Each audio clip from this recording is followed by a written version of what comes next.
بسم اللہ الرحمن الرحیم۔ السلام علیکم ناظرین، آج کی اس نئی ویڈیو میں خوش آمدید۔ امی مجھے مجبور نہ کرو اس شادی کے لیے، مجھے نہیں کرنی اس لڑکی سے شادی۔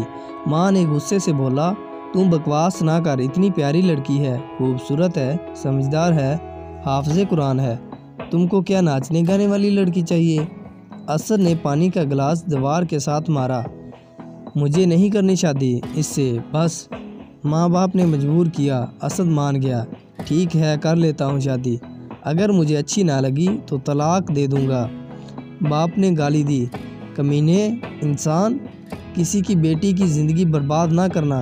مناہل کو کہاں معلوم تھا جس کے ساتھ وہ بیاہ کر جا رہی ہے وہ مجبوری میں قبول کر رہا ہے۔ مناہل اور اسد کی شادی ہو گئی۔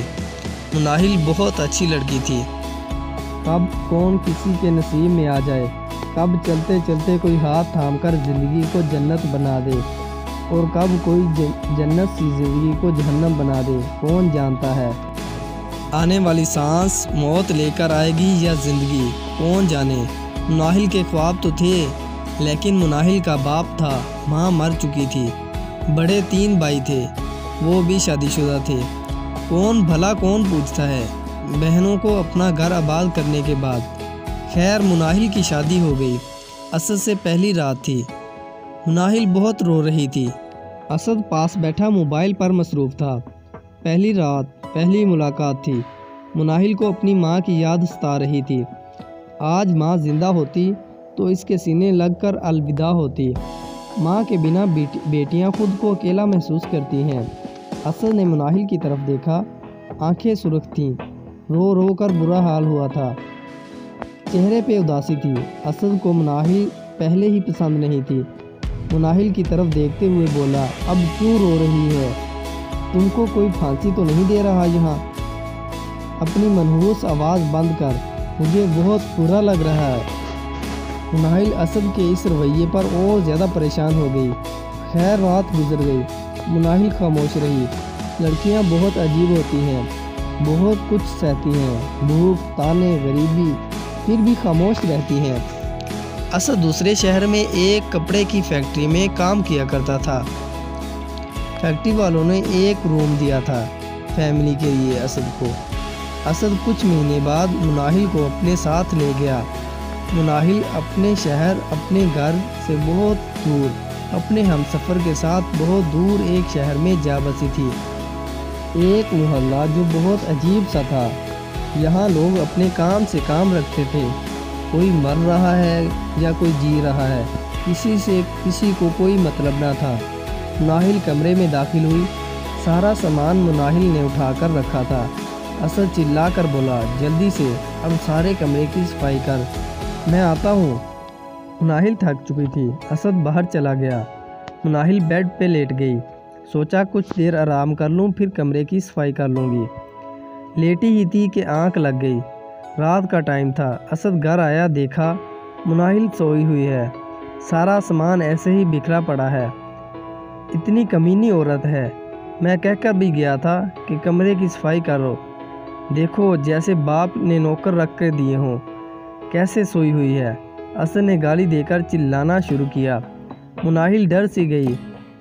اسد نے مناہل کے منہ پر تھپڑ دے مارے۔ میں کیا کہہ کر گیا تھا، سمجھ آتی ہے یا نہیں؟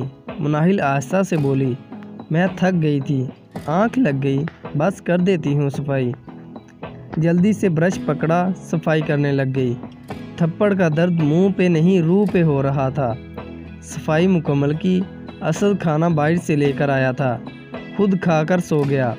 جو بچا ہوا تھا تھوڑا سا، وہ کھانا مناہل نے کھایا اور بے بسی میں لیٹ گئی۔ صبح بنا بتائے اسد کام پہ چلا گیا۔ مناہل سوچ رہی تھی، اسد میرے ساتھ ایسا کیوں کرتا ہے؟ مجھے گالیاں دیتا ہے، مجھے مارتا ہے، ایسی لائف تو نہیں چاہی تھی میں نے۔ کچھ مہینے گزرے، فون آیا، باپ گزر گیا۔ اسد سے کہا، میرے ابو فوت ہو گئے ہیں، مجھے لے چلو گھر۔ اسد نے منہ بنا کر کہا، جانا ہے تو اکیلی جاؤ، میرے پاس ابھی بالکل بھی پیسے نہیں ہیں، تم نے جانا ہے تو چلی جاؤ۔ اتنا دور کا سفر مناہل اکیلی نہیں کر سکتی تھی، باپ کا آخری دیدار بھی نہ کر سکی۔ باپ کو یاد کر کے بہت روئی۔ لیکن کیا کرتی، نصیبوں کی ماری ہوئی تھی۔ خاموش تھی، خوبصورت تو بہت تھی، لیکن نصیب بہت بدصورت تھے۔ شادی کو 2 سال گزر گئے۔ اسد ہر روز گالیاں دیتا، برا بھلا کہتا۔ ایک دن اسد بہت بھوکا گھر آیا۔ مناہل کو تیز بخار تھا، کھانا اچھا نہ بن سکا، مرچ تیز ہو گئی تھی کھانے میں۔ اسد نے کھانا شروع کیا اور بولا، اتنی زیادہ مرچ ڈال دی کھانے میں مناہل میں۔ مناہل اپنا درد چھپاتے ہوئے بولی، کھا لیں، مجھے سے ایسا ہی بنتا ہے۔ اسد نے بالوں سے پکڑا، عورت یہ حرام کے پیسے نہیں ہیں۔ اس نے بلا وجہ بہت مارا مناہل کو۔ مناہل کی رونے کی آواز باہر جا رہی تھی۔ ساتھ والے گھر میں ایک لڑکا واصف آیا، وہ پڑھا لکھا سلجھا ہوا تھا۔ اس نے دیکھا ساتھ والے گھر میں رونے کی آواز آ رہی ہے۔ دروازے پر دستک دی۔ اسد نے بڑی بڑی مونچھیں رکھی ہوئی تھی۔ دروازہ کھولا، سامنے واصف کھڑا تھا۔ سر، آپ کے گھر سے کسی لڑکی کی رونے کی آواز آ رہی ہے۔ اسد غصے سے بولا، کیوں، تو ٹھیکیدار ہے اس گھر کا؟ جا، چلا جا، دماغ خراب نہ کر۔ واصف کو بہت عجیب سا لگا اس کا رویہ۔ اسد لیٹ گیا بیڈ پہ۔ مناہل کا جسم چوٹوں سے بھرا ہوا تھا، بخار شدید تھا۔ یا اللہ، کیا گناہ کر دیا میں نے؟ کون سی غلطی ہو گئی مجھ سے؟ اپنی بھابھی کو ایک دن فون کیا، بھابھی، اسد میرے ساتھ بہت برا کرتا ہے، مجھے مارتا ہے، پلیز بھائی سے بات کریں، اس کو سمجھاؤ۔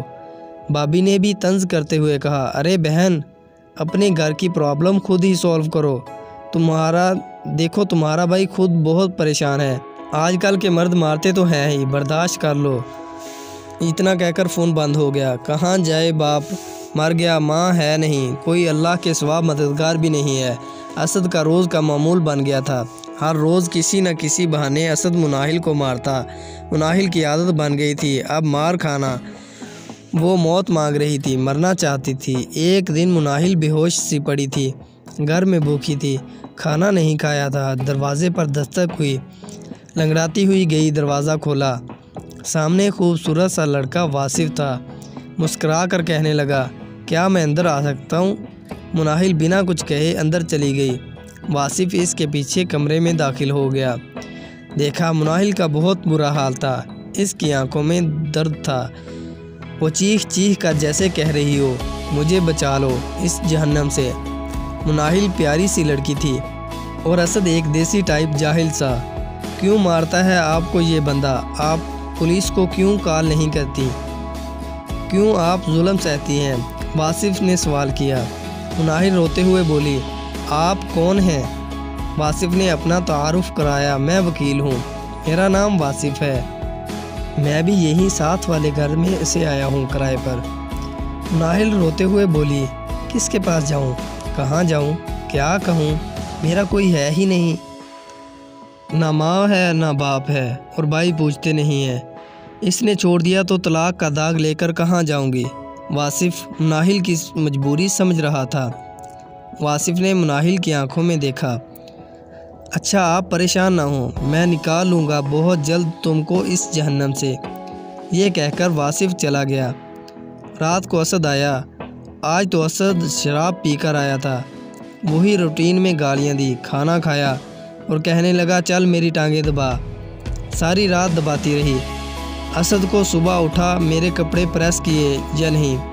مناہل جلدی سے بولی، بس ناشتہ تیار کر لوں پھر کر دیتی ہوں۔ اسد نے گردن سے پکڑا، مناہل کو سانس بند کر دی۔ مناہل کہ تم مر جائے نہ تو میری لائف بن جائے۔ مشکل سے مناہل نے گردن چھڑائی۔ اسد تیار ہوا، کام پہ چلا گیا۔ مناہل دروازے پہ دیکھ رہی تھی، وہ جیسے واصف کا انتظار کر رہی تھی۔ جیسے ہی دروازے پر دستک ہوئی، مناہل دوڑتے ہوئے دروازے سے کی طرف گئی۔ واصف ہاتھ میں ایک شاور پکڑے گھر میں داخل ہوا۔ مناہل جاؤ شاور لے کر آؤ۔ مناہل نے پوچھا، لیکن کیوں؟ واصف پیار سے کہنے لگا، ارے جاؤ تو۔ مناہل نہا کر آئی، گیلے بالوں میں بہت پیاری لگ رہی تھی۔ واصف نے شاور سے بریانی کا ڈبہ نکالا، بہت بھوک لگی ہے، جلدی سے کھاتے ہیں۔ مناہل کھانے لگی۔ اتنے مزے کی بریانی ہوٹل سے لے کر آئے ہو؟ جی نہیں، خود بنائی ہے میں نے۔ آپ کیا سمجھتی ہیں وکیل کو کھانا بنانا نہیں آتا؟ مناہل بہت زیادہ خوش تھی۔ واصف کے روپ میں اس کو زندگی نظر آنے لگی۔ واصف بہت سی باتیں کرتا مناہل سے۔ مناہل واصف کو یاد کرتے ہوئے اسد کے سب ظلم سہ جاتی۔ دوسرے دن واصف آیا۔ مناہل ایک بات کہوں؟ مناہل نے پیار سے کہا۔ ہاں، واصف بولے، مجھ سے شادی کرو گی؟ یہ سنتے ہی مناہل کی آنکھوں میں آنسو آ گئے۔ واصف، نہ کھیلو مجھ سے، میں پہلے ہی بہت درد میں ہوں۔ اگر میرا جسم چاہیے تو آ جاؤ، جو کرنا ہے کر لو، لیکن مجھ سے کھیلنا نہ۔ واصف نے مناہل کے چہرے کو اپنے ہاتھوں میں لیا۔ مناہل، واصف غیرت مند مرد ہے، ایسا کبھی سوچنا بھی نہ۔ واصف کھیلنے آیا ہے۔ اچھا سنو، میں کچھ دن کے لیے واپس گاؤں جا رہا ہوں، اپنا خیال رکھنا۔ آؤں گا تو تم کو چھڑا لوں گا اس انسان سے۔ مناہل کا دل بیٹھ سا گیا۔ واصف، نہ جاؤ چھوڑ کر۔ واصف نے مناہل کا ہاتھ اپنے ہاتھ میں لیا۔ ارے یقین رکھو، کچھ نہیں ہوگا، 5-6 دن میں آ جاؤں گا، اپنا خیال رکھنا۔ ماتھے پہ بوسہ کیا مناہل کے۔ مناہل کی آنکھوں سے آنسو جاری تھے۔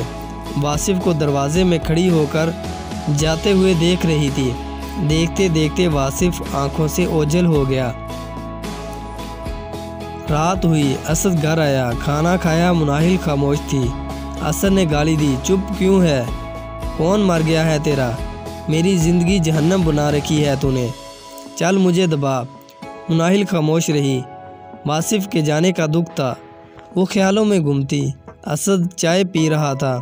چائے کافی گرم تھی۔ جان بوجھ کر گرم چائے مناہل پر گرا دی۔ مناہل کو آج درد محسوس نہ ہوا، اسے واصف کی یاد آ رہی تھی۔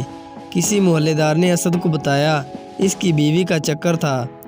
ساتھ والے گھر کے لڑکے کے ساتھ اسد بے قابو ہو گیا۔ مناہل کو بہت مارا، اس نے اتنا مارا کہ مناہل بے جان سی ہو گئی۔ اسد مار رہا تھا، مناہل اب رو بھی نہیں رہی تھی۔ خون سے لت پت مناہل کو آدھی رات کو اٹھا کر گھر سے باہر پھینک دیا، طلاق دے دی مناہل کو۔ مناہل گلی میں بے ہوش پڑی تھی، جسم زخمی تھا۔ خیال واصف کا تھا، کسی نے اٹھا کر ہسپتال میں داخل کروا دیا۔ لاوارث مناہل کا کوئی اپنا نہ تھا، علاج چل رہا تھا۔ 10 دن بعد واصف آیا، دیکھا گھر کو تالا لگا ہوا تھا۔ واصف نے کو بتایا اسد کے شوہر نے اسے بہت مارا، طلاق دے کر چلا گیا۔ مناہل نفسیاتی ہو چکی تھی، وہ ہر کسی سے ڈرنے لگی تھی۔ چیخ چیخ کر روتی، پھر چھپ کر بیڈ کے پیچھے بیٹھ جاتی۔ حالت بہت بری تھی۔ ڈاکٹر نے پاگل خانے بھیجنے کا فیصلہ کیا۔ لاوارث مناہل کی موت سے بدتر زندگی گزار رہی تھی۔ مناہل کو پاگل خانے لے جانے کی تیاری ہو رہی تھی۔ اتنے میں واصف وہاں آیا، دیکھا مناہل بال بکھرے ہوئے، برا حال، آنکھوں کے گرد سیاہ حلقے۔ مناہل نے واصف کو دیکھا، مسکرانے لگی، زمین پہ بیٹھ گئی، آنکھوں سے آنسو بہنے لگے، رونے لگی۔ وہ چیخ چیخ کر واصف کو آواز دینا چاہتی تھی، لیکن جسم دل کا ساتھ نہ دے رہا تھا۔ واصف دوڑتا ہوا مناہل کے پاس آ گیا۔ ارے یہ کیا حالت بنا رکھی ہے تو نے؟ مناہل نے اپنا منہ واصف کے سینے پہ رکھ لیا اور تڑپتے ہوئے رونے لگی۔ واصف ماتھا چوم کر حوصلہ دینے لگا۔ بس بس میری جان، میں آ گیا ہوں، سب ٹھیک ہو جائے گا۔ اب مناہل واصف کی طرف دیکھتے ہوئے بولی، کہا تھا نا نہ جاؤ چھوڑ کر۔ واصف سر پہ ہاتھ پھیرنے لگا۔ بس بس میری جان۔ مناہل کو گھر لے گیا، نکاح کر لیا۔ مناہل سے بہت خیال رکھا، مناہل کو خود کھانا بنا کر دیتا، بال سنوارتا، پارلر لے جاتا، چھوٹی چھوٹی خوشیاں مناہل کے قدموں پر لا کر رکھ دیتا۔ مناہل زندگی کی طرف لوٹ آئی۔ مناہل حافظہ تھی، قرآن کی تلاوت کرتی، نماز ادا کرتی، اللہ کا شکر ادا کرتی، بہت خوش تھی۔ مناہل دیکھو تمہارے لیے کیا لے کر آیا ہوں۔ مناہل نے گفٹ کھولا، نئے گھر کی چابی تھی۔ اچھا ہم سب